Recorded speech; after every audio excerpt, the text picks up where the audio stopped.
é Júlia Galvani e começa agora mais uma entrevista do quadro NASP 40 anos. E hoje a gente tem a alegria de receber aqui no Centro da Memória o pastor André Pazini. Pastor, muito obrigada por ter aceito o nosso convite. É um prazer. Hoje a gente vai conhecer um pouquinho mais da história de vida e da atuação do pastor Pazini aqui no NASP Engenheiro Coelho. Então, eu gostaria de começar perguntando para o senhor um pouquinho das suas origens. Onde e quando o senhor nasceu? Eu nasci numa pequena cidade do Rio Grande do Sul, na região da Grande Porto Alegre, chamada Campo Bom, no ano de 1955.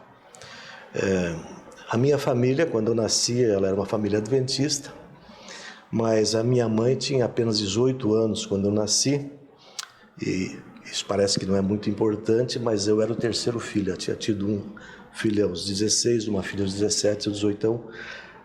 Na época, para ir à igreja era uma distância mais ou menos longa, e é fácil imaginar a dificuldade que era para um casal com 3 filhos pequenos andar por cerca de 10 quilômetros até a igreja, e eles foram gradativamente, por causa dessa dificuldade, se afastando da igreja e ficaram fora da igreja por vários anos. Quando eu tinha por volta de 14 anos, o meu pai sentiu a necessidade de voltar à igreja, e aí reuniu a família e voltamos a frequentar a igreja. Eu fui batizado, então, quando eu tinha 17 anos, na igreja de Novo Hamburgo, que era onde havia a igreja mais próxima da minha cidade. Até poucos anos não havia nenhuma igreja em Campo Bom. Então, por isso, eu diria que eu nasci num lar adventista, mas durante os anos da minha infância e do início da minha adolescência, nós não éramos adventistas de fato. Embora a nossa família praticasse alguns dos princípios, mas não éramos adventistas no significado amplo da palavra. Então, me batizei aos 17 anos e depois fui para o IACS para fazer o 2º grau, e de lá iniciei a minha trajetória na igreja. Certo. E como que foi essa decisão de ir para o IACS? Foi iniciativa dos seus pais ou você queria ir? Havia um irmão na igreja de Novo Hamburgo, chamado Samuel Renck, e ele, de alguma maneira, percebeu que eu tinha algum talento, e ele começou a insistir que seria importante para mim iniciar a minha formação no colégio adventista. E ele achava que eu me tornaria um bom pastor, etc. E ele, inclusive, fez alguns contatos com o colégio, no sentido de facilitar a minha ida. E, finalmente, eu decidi ir. Fiquei lá durante 11 anos, um ano como aluno, mais 10 anos eu servi como contador, como chefe de departamento de pessoal, como secretário-geral e, finalmente, como diretor financeiro.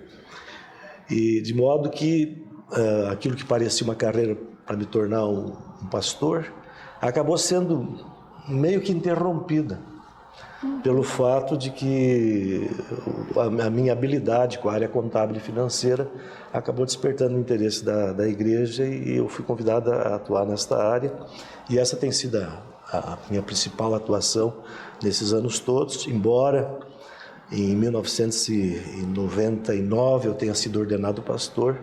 Não foi porque eu seja formado em teologia, mas foi uma ordenação, diríamos assim, porque a igreja viu em mim o potencial para atuar como pastor.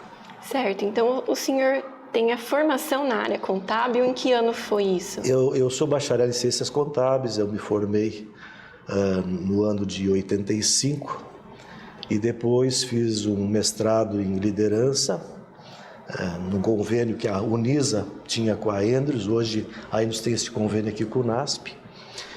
E também fiz o curso de complementação teológica, que é um curso oferecido pelo NASP para as pessoas que trabalham na igreja e não têm a formação teológica.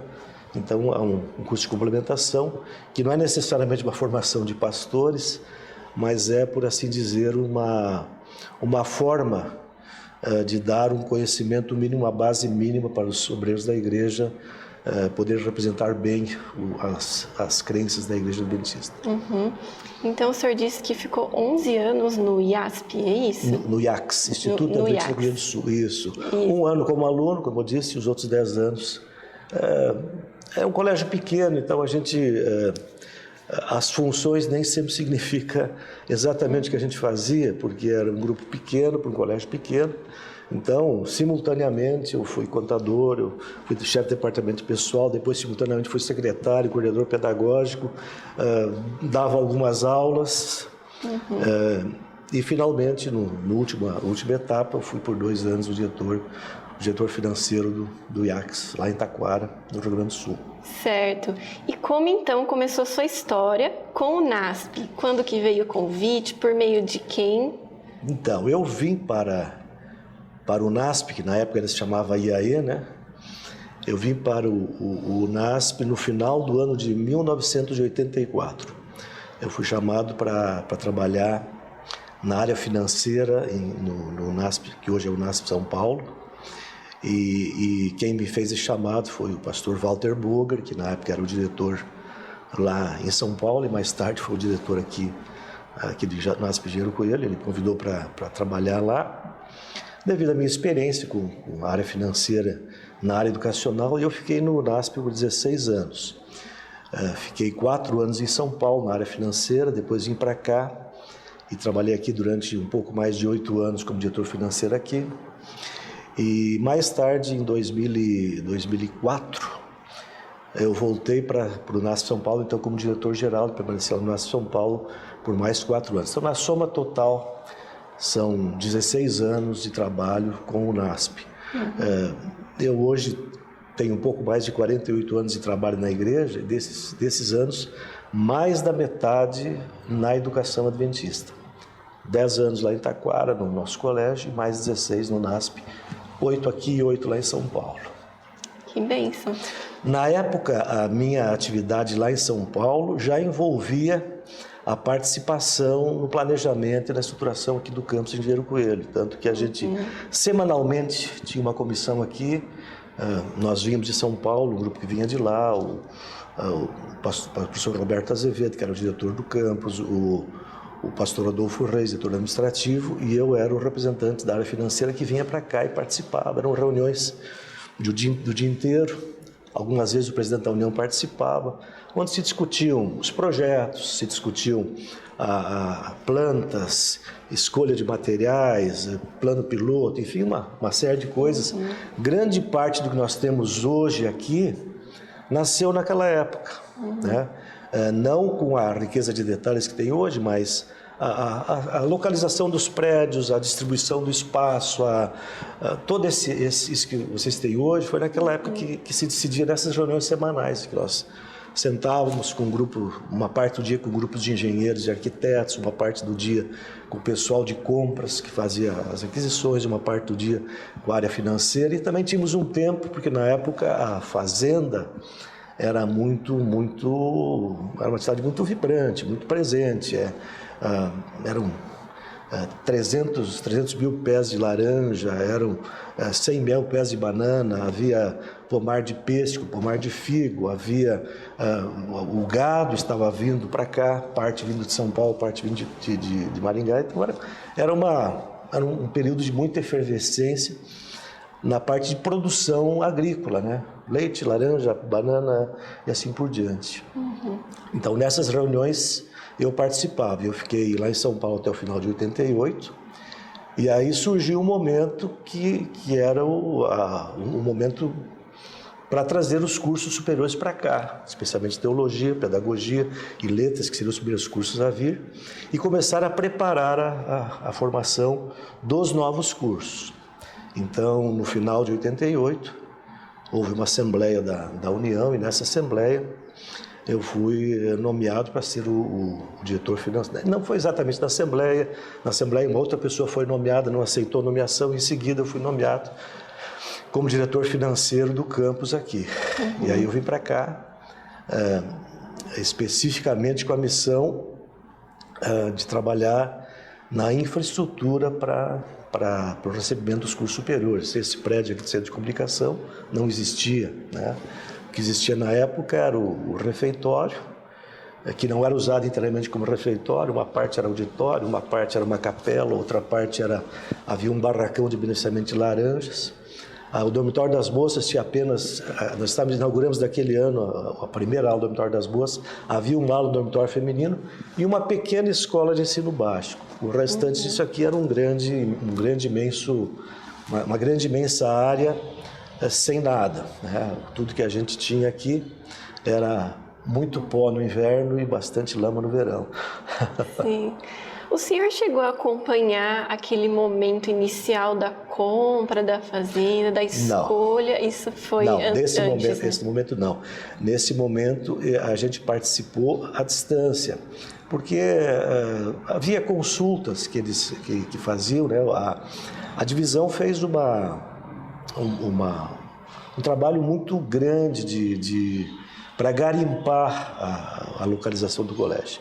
Então, eventualmente, nós recebíamos algumas pessoas da divisão e da União, e eles iam lá, como a gente estava no IACS, que era uma instituição de educação, eles iam lá e faziam perguntas para a gente. Não era mais assim nesse sentido, mas a escolha da fazenda, a compra da fazenda, nada disso eu participei. Quando eu cheguei aqui, a fazenda não só já havia sido comprada, como já estava sedimentada, com toda a sua estrutura.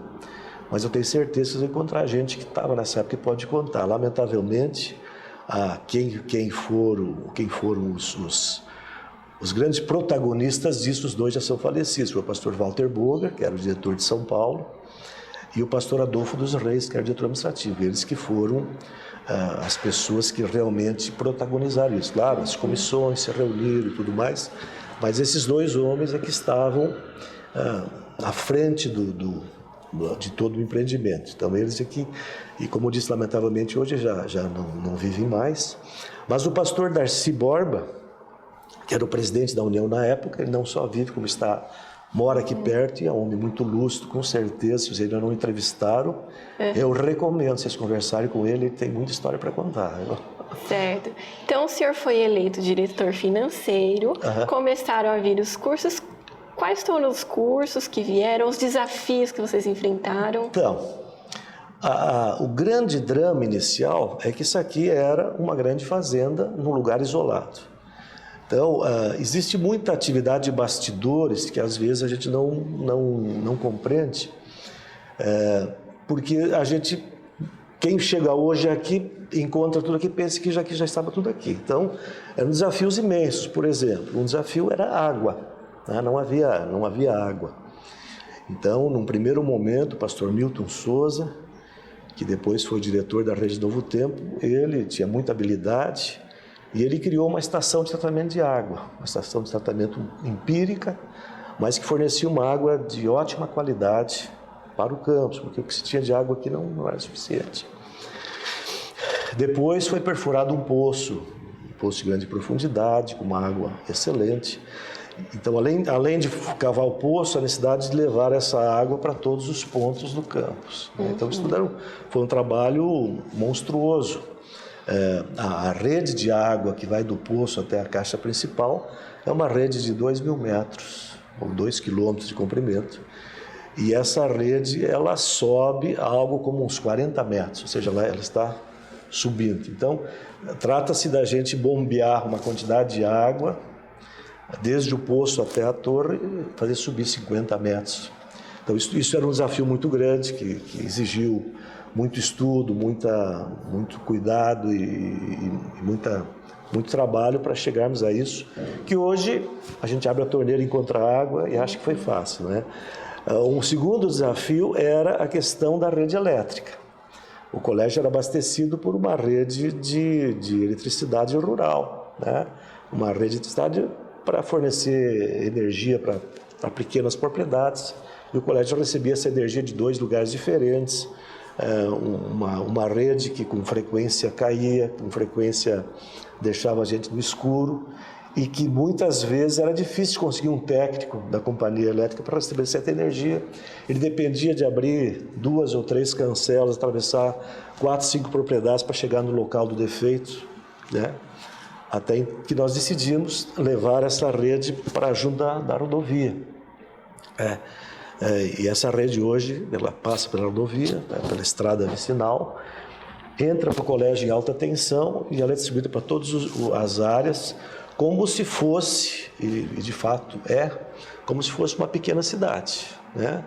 Vocês ouviram falar de algumas cidades por aí que tem 1.000 e poucos habitantes, né? Esse campus aqui tem quantos habitantes hoje? Eu não faço ideia, mas só de alunos deve ter mais do que 1.000, não é? Que moram aqui. Então, você tem que ter uma estrutura elétrica para atender toda essa comunidade. Um terceiro desafio que foi bastante grande, intenso, é trazer o telefone. Quando o colégio foi fundado, não havia telefone aqui. Para comprar uma linha telefônica eram necessários aí 10, 12 mil reais para comprar a linha. E tínhamos que trazer o cabo desde o centro de Engenheiro Coelho até dentro do colégio. O que significava um investimento poderoso. Então compramos a primeira linha, daqui a pouco aquela linha não deu conta, compramos uma segunda e se repetiu isso tudo, né? Então só em telefone naquela época se gastou em torno de 60 mil reais para trazer 2 linhas telefônicas. Então iniciamos uma intensa negociação, na época a Telesp, que hoje pertence à Telefone, que é a rede Vivo de telefone, para que eles trouxessem para cá uma estrutura de telefone. E eles exigiam que o colégio se comprometesse a comprar uma grande quantidade de linhas, se entender, pelo menos uma centena de linhas, para eles montarem. E a segunda coisa que eles exigiam é que o colégio fizesse a doação de uma área para eles instalarem a central. Isso foi feito na época. Essa central que vocês têm ali perto da portaria vem desse tempo. De maneira que até então ter telefone era quase uma aventura. Quando tivemos o primeiro vestibular de teologia, a dificuldade que era para que a gente por fax conseguisse transmitir as informações. Eu me lembro que naquele domingo, quando foi o dia que iríamos fazer todo o fechamento, o chamado dos primeiros alunos selecionados pelo vestibular, eu me lembro que eu cheguei aqui no campus às 6 da manhã e às 5 da tarde eu ainda estava aqui, não havia almoçado, porque era uma luta para fazer todo esse movimento funcionar. Um outro caso interessante era o acesso, né? O acesso à estrada que hoje vocês conhecem asfaltada, era uma estrada de chão, uma estrada de fazenda, né? No verão ela encharcava e muitas vezes não era possível passar com um carro comum e sair do colégio, porque a lama era tanta que só mesmo com um carro de tração nas 4 rodas era possível alcançar a rodovia. E isso era uma dificuldade tremenda. Então, na época também foi um trabalho intenso, várias visitas ao governo do estado, várias visitas às prefeituras, na batalha por conseguir que o governo do estado assumisse essa estrada e colocasse o asfalto. E depois de várias tentativas, esteve aqui no campus o secretário dos Transportes, esteve o então governador Mário Covas, deve ter alguma foto por aí do governador Mário Covas aqui no campus. Finalmente o governo do estado autorizou o asfalto. E o asfalto foi realizado, só que nós não enxergamos, chegamos na estrada e não havia asfalto nenhum. Aí fomos até o governo e dissemos, olha, fomos informados que a estrada foi asfaltada. Sim, foi asfaltada. E nós descobrimos que talvez por um engano, né, a prefeitura havia usado o recurso que era para asfaltar essa rodovia para asfaltar uma outra rodovia que era mais importante para o município. E nós tínhamos 2 lutas agora. A primeira delas era conseguir que a Secretaria dos Transportes desasfaltasse essa rodovia, porque lá no mapa de rodovias do estado de São Paulo, essa rodovia constava como asfaltada. E a outra como não asfaltada. Então esse foi o primeiro passo. E depois conseguir que novamente a verba do asfalto fosse destinada. E esse tempo eu já não vivi, porque quando o asfalto chegou aqui eu não estava mais, mas participei dessa negociação e de toda essa frustração de ver que todo o nosso esforço no sentido de conseguir uma coisa que era importante foi dessa maneira, aconteceu dessa maneira e deu o resultado que deu. E uma outra questão que era importante é que nós precisávamos preparar as salas de aulas para o primeiro grupo de alunos. Então, na época, o Dr. Milton Afonso, ele se dispôs a doar todo o dinheiro necessário para a construção desse prédio aqui do Centro de Comunicação. Porque a faculdade veio depois desse prédio também. Mas tínhamos que, antes da faculdade chegar, né, até para receber visitas das autoridades, nós tínhamos que ter uma sala de aula. Então, no começo, a biblioteca ficou restrita ao segundo pavimento, e esse primeiro pavimento era o nosso prédio de aulas. Então, naquela época, mensalmente, eu ia até a Golden Cross do Rio de Janeiro, era uma aventura, né?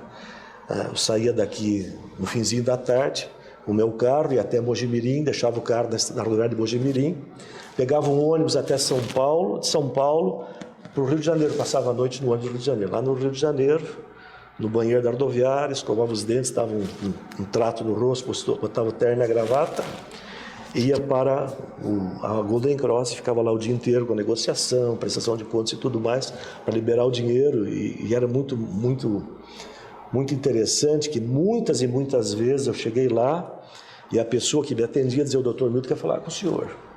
Ia na sala dele e ele dizia: olha, encontrei isso, encontrei aquilo, e ele dava itens históricos importantes para doar para o nosso centro de comunicação. Vocês vão encontrar aqui em algum lugar uma Bíblia impressa por Gutenberg que ele doou, em algum lugar deve ter aí uma edição do que era a legislação do tempo da Inquisição, uma coleção de moedas. E ele me chamava, ia lá e dizia: olha, eu consegui isso aqui, comprei em tal lugar para você levar. E aí, quando terminava o dia, eu voltava para a rodoviária do Rio de Janeiro, pegava o ônibus e passava a outra noite viajando de volta, e chegava aqui de madrugada em Mojimirim, pegava meu carro para casa. Era uma... Mas graças a Deus por esse trabalho que o Dr. Milton fez, e esse que é um grande benfeitor da igreja no Brasil e no mundo, esse prédio foi construído, inaugurado e serviu como biblioteca. Aqui também se criou o que é o embrião do centro de mídia do NASP. Na época se chamava Núcleo de Tecnologia Educacional. Era um grupo de alunos. A minha esposa foi a primeira pessoa, a professora Eloir Maria Pazini foi a primeira pessoa que trabalhou e dirigiu esse departamento. Era algo assim muito empírico, muito primitivo, alguns videocassetes, algumas fitas de VHS.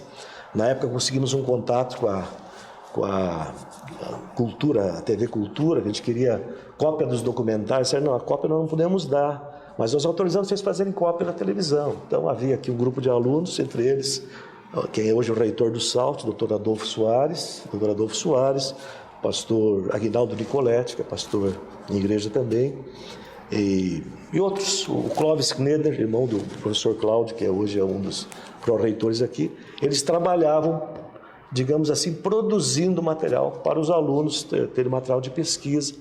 E hoje o centro de mídia não dá para comparar com aquele primeiro pequeno começo, mas foi alguma coisa que foi se criando aqui no início. Então, em cima funcionava o Núcleo de Tecnologia Educacional, funcionava a biblioteca. Aqui embaixo ainda não tínhamos o Centro White, ele veio um pouquinho depois, mas essa área já havia sido construída para esse fim. E as aulas funcionavam nas salas que vocês têm aqui próximo.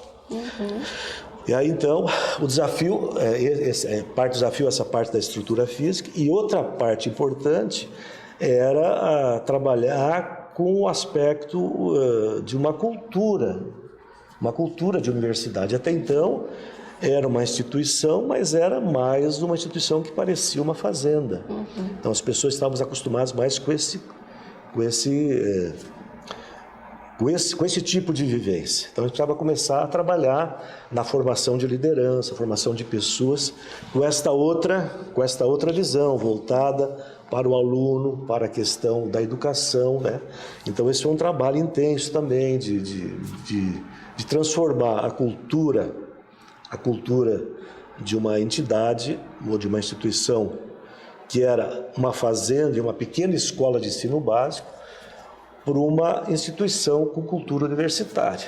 O pastor Boga sempre dizia, né? A legislação reconhece uma universidade. ela não autoriza, ela não cria, ela reconhece. Então a gente primeiro tem que se tornar uma universidade e depois provar para o governo que nós somos uma universidade para ele nos reconhecer como universidade. Então essa batalha foi um outro aspecto importante e a gente fica muito feliz porque algumas das pessoas desse primeiro núcleo, elas cresceram junto com a instituição e junto com a instituição eles se desenvolveram para atingir aquilo que nós somos hoje. Então, na época, houve a questão da mudança do teológico, o curso de teologia não era um curso reconhecido, mas nós dependíamos das autorizações da igreja. Então, tivemos a primeira comissão que veio aqui para autorizar a transferência do curso de teologia de São Paulo para cá. E uma das exigências foi que nós trouxéssemos uma turma de lá, não começássemos um curso novo aqui. Então, a gente teria que formar uma turma do primeiro ano aqui, mas trazer a turma que estava terminando o primeiro ano para vir para cá, para fazer o segundo ano aqui, porque nós tínhamos que deslocar professores. E se aqui ficasse só uma turma, ia ficar muito difícil, então, com 2 turmas seria mais fácil. Então, na época, o Dr. Wilson Paroski, o Dr. Emilson Reis foram os primeiros professores que vieram para cá. E, em seguida, passamos para os trâmites legais para transferir o curso de educação, que na época contava com 3 cursos, que era Pedagogia, Letras e Ciências, e o governo autorizou a transferência de Pedagogia e Letras para cá. Também tudo isso tinha, aí entravam outras questões importantes, que além das questões nacionais, tínhamos que atender às exigências do governo. Isso foi um trabalho muito grande. Só uma curiosidade, houve alguma resistência por parte desses alunos que estudavam em São Paulo e de repente tiveram que vir aqui para o interior? Bom, isso foi um trabalho que nós tivemos no começo, no sentido de mostrar para os alunos quais os benefícios que eles teriam vindo para cá. Então a resistência deles não era, a maioria deles veio para cá contente, mas alguma resistência deles era porque eles tinham um meio de subsistência deles lá. É gente que tinha em São Paulo alguma atividade, alguma coisa que eles faziam no dia a dia, e São Paulo é uma cidade grande, as oportunidades são quase infinitas. E aqui nós não tínhamos nada para eles. Não havia uma linha de ônibus para levá-los à cidade mais próxima. Para chegar até o ponto do ônibus era uma caminhada aí de 9 quilômetros para chegar no ponto de ônibus se quisesse para Artur Nogueira e 7 se quisesse para Engenheiro Coelho, porque não havia ônibus que transitasse nesse espaço aqui. Então, para eles era muito difícil, porque alguns deles estudavam de manhã, comportavam à tarde, vendiam geleia, vendiam outras coisas, que era o que garantia a renda deles. Então, a maior resistência, digamos assim, não era tanto a resistência do ponto de vista dele como pessoa, mas era a insegurança. Como é que eu vou me manter numa estrutura nova dessa? E é natural que alguns não puderam vir. Sim. Mas nós fizemos tudo que foi possível para que todos viessem. Oferecemos oportunidade de trabalho, oferecemos tudo que foi necessário para eles. E a turma veio quase na íntegra, mas alguns não puderam vir por estas limitações. Certo. Mas nenhum deles deixou de vir porque não queria vir, porque o colégio é da roça, coisa do tipo. Na verdade, o que havia mais de resistência é por parte de um outro professor que se sentia um pouco desconfortável. Não, para lá. Então demorou um pouco para a gente absorver e ter essa cultura que o senhor estava falando. Por outro lado, tinha gente contando as horas para vir para cá. A gente dizia, não, tudo que eu quero é ir para lá, eu quero ir para lá. Então, eu me lembro de pessoas que queriam vir, o professor Vandir Pires de Araújo, o professor Gerson Araújo, o professor Emilson Reis, o Wilson Paroski, o professor Rubem Aguilar. Eram pessoas que estavam vibrando com a ideia e queriam vir. Já outros, eles tinham suas questões pessoais e suas questões até de conceito, imaginando a dificuldade que seria começar uma instituição mais ou menos como o NASP começou lá em São Paulo, uma centena de anos atrás. Certo. Então, o senhor também estava comentando sobre a vinda do curso de educação, né? Isso. Então, esse também foi assim, uma coisa um pouco tensa, porque as autoridades educacionais tinham uma dúvida muito grande. Olha, você não está estabeleceu, porque os cursos superiores têm essa conotação de atendimento à comunidade. Como é que vocês pensam em abrir um curso de pedagogia num lugar que não tem acesso de ônibus, não tem acesso por outro meio de transporte, não seja o carro particular? Nós temos que fazer isso.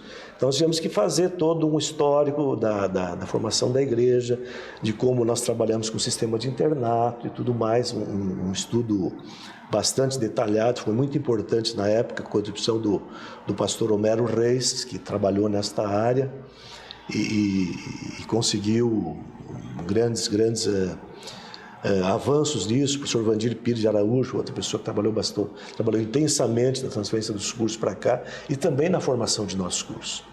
Eu, por exemplo, no começo fui incumbido de preparar o projeto do curso de administração de empresas.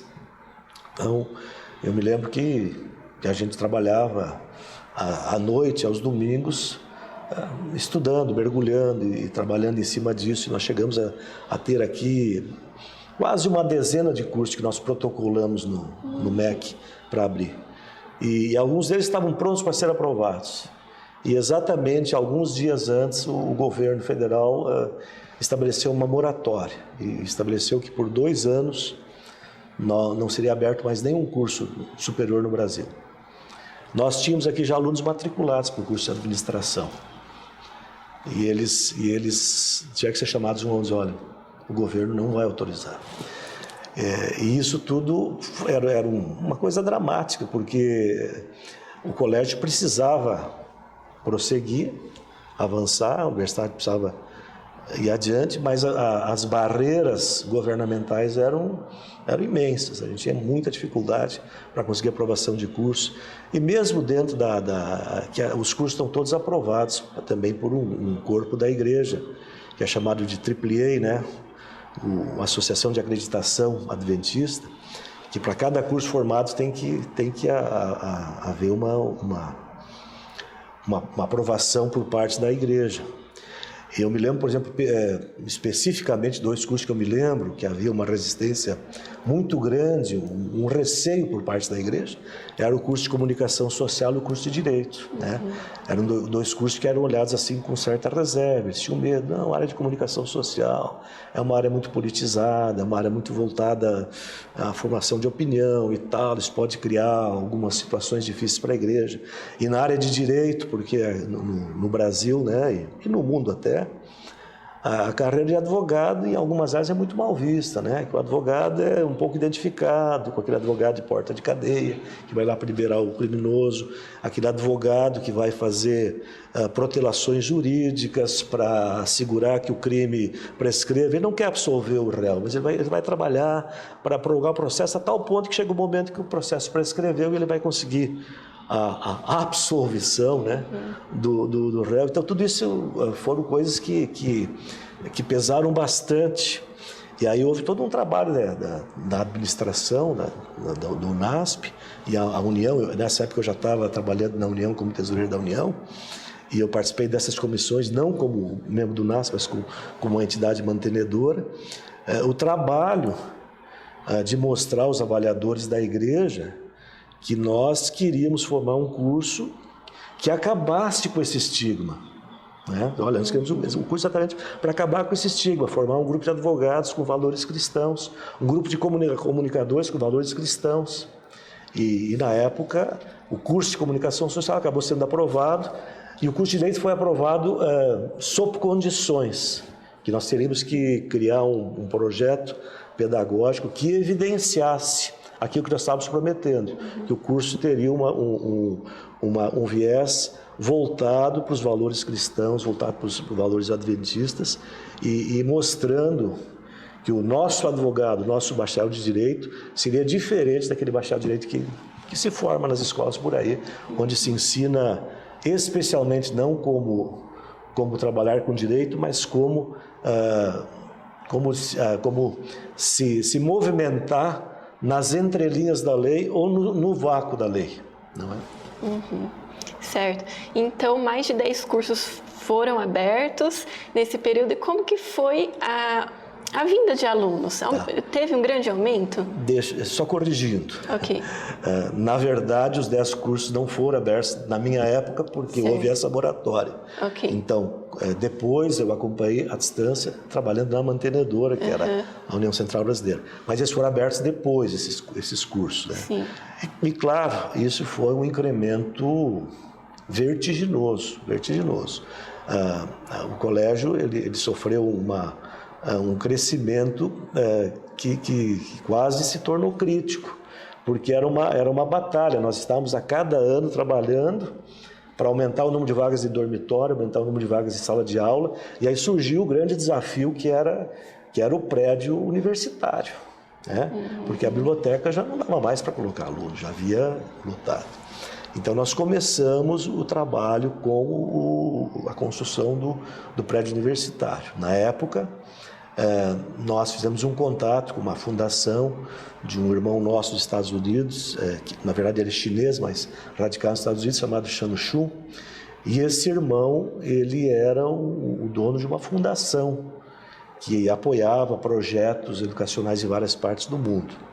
Então, na época, o Dr. Eliseu Meneguzzi, que trabalhava aqui, ele foi orientado pelo pastor Bogra a procurar essa fundação para tentar apresentar o nosso projeto, sensibilizá-los com a ideia, né, do que nós tínhamos aqui. E o Dr. Meneguzzi apresentou o projeto, ficou nas mãos deles, mas ficou lá um pouco parado. E na Assembleia da Associação Geral de 1990, em Indianápolis, onde o pastor Bogra e eu fomos, nós fomos em busca de um encontro com o pessoal dessa fundação. E Deus colocou esse indivíduo na nossa frente. A gente estava sentado numa assembleia com 2.000 delegados, e o sujeito, que era o representante da fundação, se parou na minha frente procurando alguém, e eu li o nome dele no crachá. Ele disse: pastor Bogra, é o homem, eu falei para ele. E aí o pastor Bogra teve contato com ele, e eles destinaram $720 mil na época para o início do prédio universitário. E esse dinheiro permitiu a construção do primeiro bloco, que é o bloco mais antigo, esse bloco que fica do lado de cá, onde havia, acho que são 12 salas de aulas e alguns escritórios, para montar a secretaria e tudo mais. E aí então, claro, aí nós tínhamos o espaço para receber esses alunos, porque a gente só explica isso pela atuação de Deus, né? A procura pelo colégio se tornou, como eu disse, vertiginosa. A procura por vagas em teologia, pedagogia, era uma... Nós tínhamos 80 vagas em pedagogia e havia 200 e tantos candidatos. O curso de teologia tinha 60 vagas e tínhamos 200, 300 candidatos. Surgiu também uma nova categoria de alunos aqui, que eram alunos que já eram casados, já tinham famílias e queriam fazer teologia. Então, surgiu a ideia de construir um prédio de apartamentos para receber alunos casados.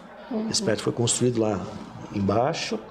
Tínhamos lá 18 apartamentos e vários alunos estudaram com as suas famílias morando nesse prédio de apartamentos. Então essas são coisas que foram fundamentais para esse começo tão desafiador e tão difícil, né? Porque tínhamos aqui uma estrutura que eu diria assim que do ponto de vista educacional era muito primitiva. Não aparecia, não tinha nenhuma apresentação que você dissesse assim: olha que lugar bonito. Não, no começo ainda era um campus universitário encravado no meio do Laranjal. Tivemos que plantar aqui vários hectares de grama. Aí nós um dia conseguimos, numa grande campanha, conseguimos 2.000 mudas de árvores. Pensamos que vai ficar lindo. Essas 2.000 mudas sumiram, porque a gente plantou e elas não... É muito grande. É muito grande, né? Então nós tínhamos apenas para questões assim um pouco pitorescas, nós tínhamos um grande pé de flamboyant na entrada do do campus. E esse pé de flamboyant, ele era motivo de algumas preocupações. De vez em quando um galho, era um prédio uma árvore muito velha, e os galhos quebravam, de vez em quando caíam em cima de um carro, ou quase em cima de alguém, então nós tínhamos que derrubar aquele flamboyant. Mas aquele flamboyant era de estimação, né? Então chamamos o nosso jardineiro, queremos fazer mudas de flamboyant. Ele colheu as vagens com as sementes de flamboyant daquele ano, e ele fez um grande viveiro, e ele conseguiu milhares de mudas, a tal ponto que a gente não deu conta de plantar todos os flamboyant. E hoje esse flamboyant está aí, fazendo a volta no campus. Sim. Daquele velho flamboyant que o pessoal tinha medo dele, né? Então, são coisas todas que eram muito desafiadoras e, ao mesmo tempo, muito gratificantes. A gente conseguia uma coisa aparentemente simples, não é? Outra questão que eu acho que é importante mencionar, o pastor Walter Bugra havia sido diretor do NASP em São Paulo, quando a igreja foi inaugurada em São Paulo. Uhum. E ele dizia assim, eu tive uma alegria que também era uma grande tristeza, porque o NASP São Paulo já tinha mais de 50 anos quando inaugurou a sua igreja. Ele falou, eu não quero que a igreja seja o último prédio desse campus. Então, na época, nós já começamos com uma campanha, inicialmente entre os obreiros e funcionários do próprio colégio, para destinar um valor mensal, uma oferta para a construção da igreja. E cada ex-aluno, que se formava, eles estimularam, não esquece de mandar para a sua oferta para a igreja. Contratamos um arquiteto especializado em projetos de igreja para vir aqui, e ele desenhou o projeto desta igreja na época. Claro que ao longo do tempo ela sofreu modificações, e eu creio que as modificações provavelmente são para melhor, porque o projeto era de uma igreja um pouco mais, um estilo um pouco mais parecido com uma igreja de aspecto histórico, mais de um formato mais parecido com aquelas grandes igrejas americanas antigas, com torres e tudo mais. Mas já foi modificado, e eu creio que foi para melhor, mas esta igreja nasceu disso, né? Dessa visão que o pastor Boga tinha de dizer, não, nós temos uma igreja para agora, não para inaugurar daqui a 50 anos. E com a graça de Deus, essa igreja foi inaugurada bem antes dos 50, bem antes inclusive dos 40, né, que nós estamos vivendo hoje. Amém. E a questão do marketing? O senhor estava comentando do grande aumento do número de alunos. Como que era feito? Era nas igrejas? Tinha esse incentivo? Pois é. Então, nós tínhamos aqui um jovem estudante que estava terminando o curso de teologia. Acho que vocês conhecem ele. E esse rapaz, ele está terminando o curso de teologia, mas ele tinha muita habilidade com essa área de marketing. E ele tinha uma personalidade que a gente achava que podia ajudar a gente a formar uma estrutura de marketing. Então, esse moço, o pastor Borgo, falou com ele e falou, nós queremos que você não aceite chamado para ser pastor, que eu queria que você ficasse com a gente aqui. E desenhou um perfil para ele. Você vai fazer o curso de comunicação social em Piracicaba, se formar na área de publicidade e propaganda. Queremos que você se especialize o máximo que puder, para você dar a cara do NASP, na época nós falávamos em NASP, a cara do IAE, para a Igreja do Brasil. Esse rapaz se chamava Martin Kuhn, Dr. Martin Kuhn. Ele que começou a criar uma estrutura de marketing. Eu me lembro quando nós colocamos o primeiro totem lá na rodovia, né? Me lembro que ele veio conversar comigo. Olha, fui atrás, professor, procurei, mas vai custar tanto, Eu falei para ele, você arruma o totem, eu vou arrumar o dinheiro. E ele arrumou o totem, né? Conseguiu numa empresa que tinha 2 totens desativados lá, conseguiu por um preço muito bom. E eu fui atrás, cavar dinheiro, pedir doação aqui e ali, e nós colocamos os 2 totens, um em cada extremidade da rodovia, para tornar o nome conhecido para a população em geral. Mas no começo, é como você disse, era visita às igrejas, visita às escolas de segundo grau. Eu pessoalmente visitei dezenas e dezenas de escolas, ia conversar com os formandos, ia na escola, conversava pessoalmente com os formandos, para mostrar o que era o NASP, mostrar o conceito para eles, para trazer os alunos para cá. Mas a grande massa sempre vinha de nossos outros internatos. Eram ex-alunos do IACS, do IAP, do IASP, do IABC e dos nossos colégios gerais. Esse sempre foi a grande massa, que era o aluno que já tinha a cultura do internato, que já conhecia. Então, esse era, do começo, era essa grande massa. Graças a Deus, depois cresceu um pouco a presença de alunos formandos das escolas de internato e principalmente da comunidade em geral, né? Hoje nós temos também uma grande massa de alunos que são externos, que vêm de diferentes lugares e tudo mais. Certo. Então, pastor, até que ano o senhor ficou aqui e quais os próximos locais, né, onde que o senhor atuou? Então, eu fiquei aqui até o ano de julho de 1997. Eu fiquei aqui. E aí, naquele mês, eu fui nomeado como tesoureiro da União Central e fiquei na União Central por mais 6 anos e um pouquinho lá, na União Central. Mas nessa época, embora eu fosse para a União Central, eu continuei morando em Artur Nogueira, e era uma presença mais ou menos frequente aqui. Essa aqui é a minha igreja até hoje, né? Alguns pastores não sabem, porque eu viajo muito, então eu não venho muito a esta igreja, né? Mas essa era a minha igreja, então quando eu não tinha nenhum compromisso aos sábados, eu vinha para cá e participava das reuniões, das comissões, e como disse, participei de várias comissões de implantação de cursos e tudo mais. Mas era uma atuação assim, um pouco mais indireta e um pouco mais distante. Mas como mantenedora, claro que o meu olhar sempre foi com um carinho especial, porque essa é uma instituição que acabou marcando a minha vida. Minhas filhas estudaram aqui, uma delas estudou aqui desde o primeiro ano primário até... Ela fez 2 faculdades, fez da administração aqui, contábeis em São Paulo. As outras fizeram todo o ensino fundamental, parte em São Paulo, parte aqui. Então, é uma escola... A minha esposa iniciou o curso de pedagogia em São Paulo. Infelizmente, aqui ela não conseguiu terminar, por várias razões que não vem ao caso mencionar. Mas ela terminou o curso de pedagogia aqui na região. Então, o NASP tinha essa...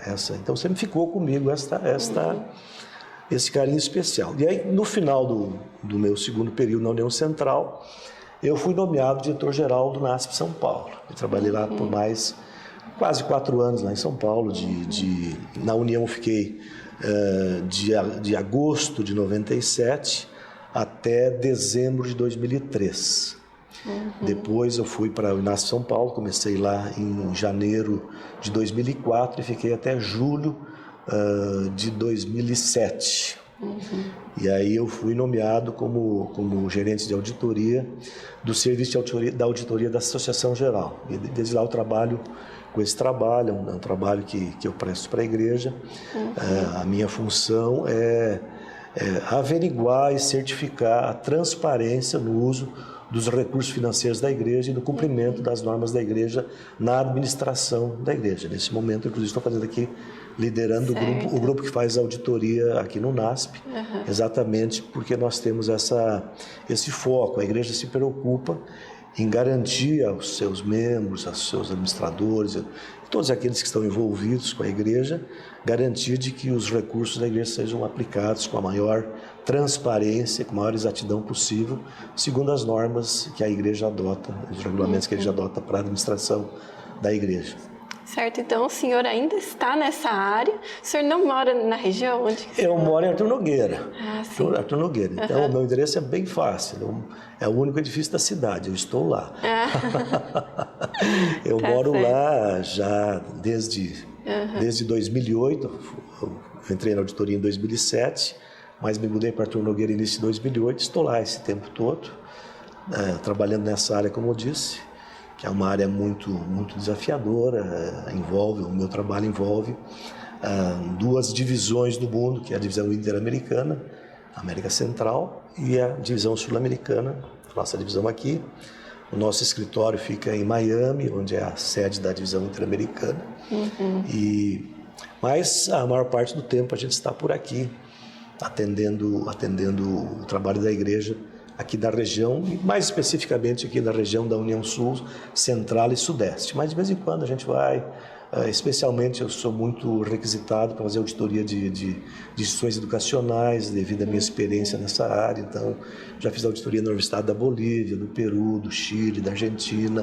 Né? Então, é uma área que com frequência eu sou chamado a atender. Certo. Então agora a gente já está encaminhando aqui para o final. O senhor já deu uma palhinha aqui do que eu vou perguntar, mas em sua opinião, o que a educação adventista tem de diferente? Em especial o NASP Engenheiro Coelho. O que proporciona para o aluno que é diferente de uma instituição comum? Veja, hoje nós estamos num mundo que o conhecimento está acessível, né? Você nem precisa frequentar uma escola para obter conhecimento. Basta que você saiba manejar o seu smartphone, seu tablet, seu computador. Você tem acesso a praticamente uma grande quantidade de informações. Então, a informação, ela ficou barata, né? A informação ficou fácil. Hoje, você vai no ChatGPT e você produz um trabalho científico, se você quiser, né? De vez em quando ele inventa uma fonte que não existe, mas faz trabalho científico. Já fizeram testes e já conseguiram que a inteligência artificial passasse em vestibular, passasse em provas de concurso público e tudo mais. Então, eu diria assim, a informação, ela é fácil, abundante, e a verdadeira e a falsa misturada, né? Agora, conhecimento, isso exige um pouco mais. Porque o conhecimento, ele não só lida com a informação, mas ele aprende a selecionar a informação. O que é correto, o que é errado, o que é verdade, do que é falso, e assim por diante.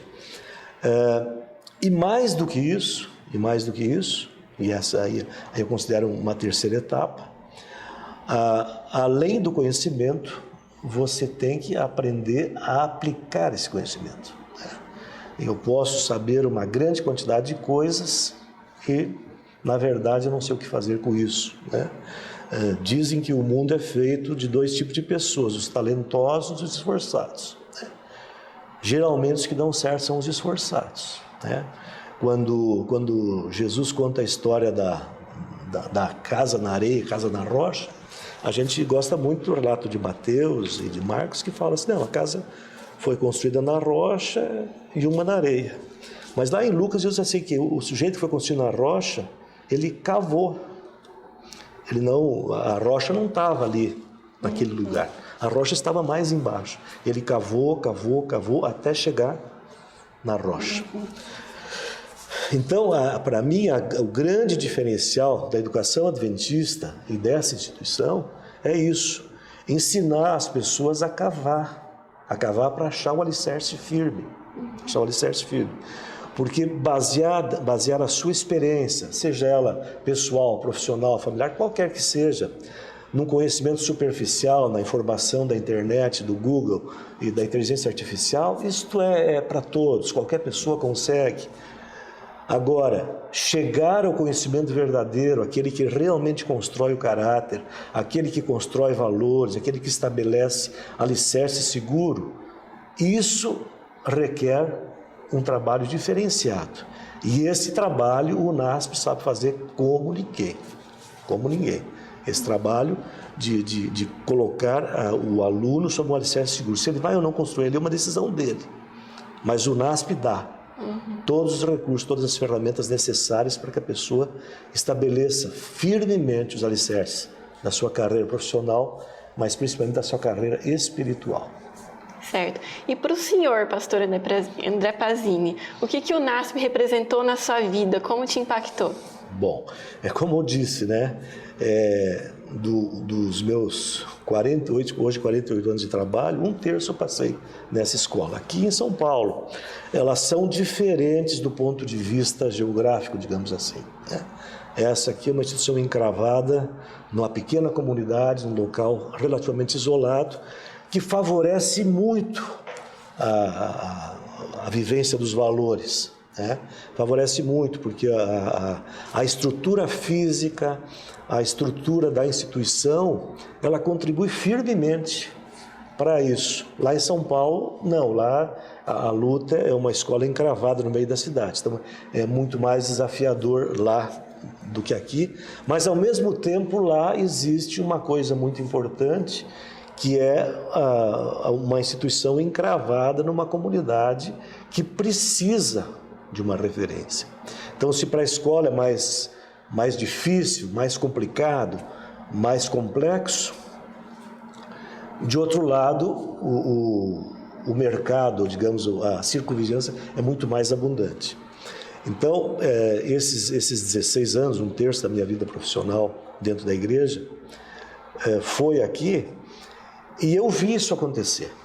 Eu vi isso acontecer. Aquele aluno que chega aqui, tosco, pouco conhecimento, com pouco traquejo social, com dificuldade de se comunicar, de se relacionar, e ele sai daqui um pastor, um advogado, um engenheiro, um arquiteto, um administrador, um professor, uma pessoa que vai para o mercado de trabalho polido, completamente transformado por esse ambiente, mas principalmente levando esse valor de honestidade, de integridade, de competência, de um trabalho bem feito, de um trabalho realizado com esmero, e todos esses valores, para mim, acabaram contribuindo à minha formação também, porque quando você está, como eu, que durante muitos anos também lecionei, eu dava aulas de liderança, curso de administração, sou de vez em quando convidado a participar de curso de pós-graduação, dando aulas de auditoria, análise de balanço, de liderança, que são as minhas áreas de especialidade. A gente vai e a gente aprende, porque quando a gente está ensinando, a gente aprende.